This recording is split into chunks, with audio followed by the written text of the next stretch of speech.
Mungkin di antara kalian ada yang pernah membuat konten yang pernah viral. Kemudian kalian bingung dan berpikir, apa yang mesti dilakukan selanjutnya? Gimana kalau tiba-tiba diundang ke podcast Close the Door? Denny Sumargo, PWK, apakah aku artis sekarang? Op, hentikan pikiran itu sekarang. Karena di video ini saya akan membuka mata kalian kalau viral saja itu tidak ada artinya tanpa adanya kesiapan.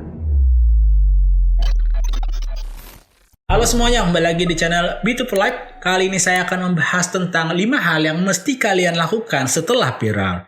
Yang pertama, membuat konten serupa. Serupa di sini bukanlah serupa yang sama atau persis yang mirip secara spesifik, tapi buatlah konten yang sejenis dengan genre yang sama. Misalnya dalam kasus video saya, beberapa kali video saya yang bergenre misteri atau horor itu viral. Jadi saya akan terus mengupload video dengan genre-genre seperti itu. Jadi nggak tiba-tiba saya akan mengupload video dengan genre lain seperti mukbang, prank, atau cover lagu misalnya. Jadi saya akan tetap berada di genre video itu saja. Karena first impression orang terhadap saya adalah video-video dengan jenis seperti itu. Jadi jika kalian viral di satu video, maka lanjutkanlah video dengan jenis seperti itu. Karena penonton ingin menonton Anda seperti itu. Yang kedua, mencoba video baru. Kalau di hal pertama tadi saya menyebutkan tetaplah membuat video yang sejenis, maka di hal kedua yang perlu dilakukan adalah mencoba video baru dengan jenis baru. Tetapi tidak meninggalkan hal yang pertama. Video dengan jenis dan format yang sudah bisa terbukti viral harus tetap kita pertahankan. Namun sesekali kita tambah video dengan jenis dan format yang baru. Jika bisa viral dengan jenis dan format video yang baru, maka kita punya banyak opsi dan variasi dalam membuat konten. Misalnya saya dulu di awal viral itu membuat konten dialog 2 orang dengan green screen. Rencananya sih pengen ngikutin kayak videonya Pak Win ya, asal pola pikir. Yang saya rasa video itu gampang untuk dilakukan. Tapi setelah beberapa kali saya mencoba, setelah satu yang viral itu, tidak ada lagi video viral yang bisa dicapai dengan format seperti itu. Dan saya mendapatkan viral kembali dengan jenis dan format video yang berbeda di video ini. Dan viralnya video ini menambah kepercayaan diri saya pribadi. Karena itu artinya viralnya saya yang pertama bukan hanya kebetulan semata, tapi karya-karya yang saya buat itu artinya bisa diterima oleh netizen. Maka sekarang saya mempunyai 2 jenis format video yang akan selalu saya buat. Karena itu sudah berhasil terbukti bisa viral. Dialog dan drama misteri. Tapi nanti tetap saya selingin dengan jenis dan format video yang baru untuk mendapatkan data. Video dengan jenis seperti apa yang cocok dengan saya agar tidak kehabisan ide dan mati gaya.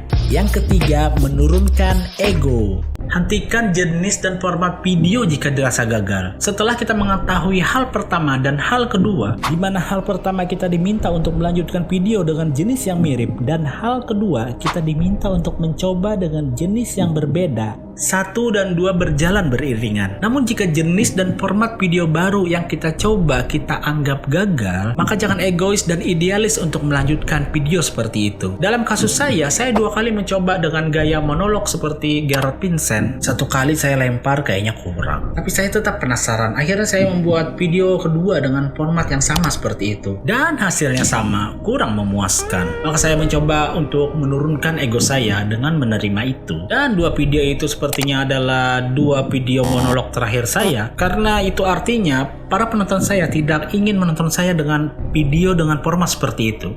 Yang keempat, mengabaikan hater. Menjadi seorang konten kreator itu jika boleh saya analogikan itu seperti seorang koki yang diminta untuk memasak sebuah makanan yang bisa dimakan. Ketika selesai memasak dan disajikan, maka ada 2 respon manusia yang terjadi. Ada yang suka dan ada yang tidak suka. Dan semua itu wajar karena itu adalah pilihan selera. Tugas seorang koki hanya memasak makanan yang layak untuk dimakan.